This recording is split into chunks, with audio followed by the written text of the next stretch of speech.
গাছে ছোট ছোট লিচু হয়েছে।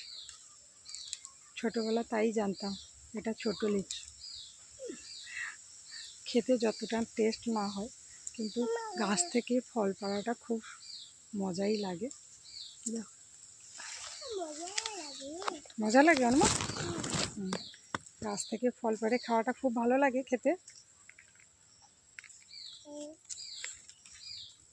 এই সামনে সদস্য দাঁড়িয়ে আছে।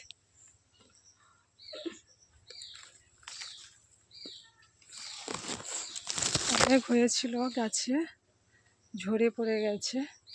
সামনেই পুকুর আছে, পুকুরে ঝরে পড়ে গেছে, তাই তুলে নিচ্ছি। যেই কটা বাকি আছে সেগুলো যাতে না পড়ে যায়, তার জন্য সব তুলে নিচ্ছি। এখন সবগুলো কিন্তু ঠিকমতো পাকেনি, তবুও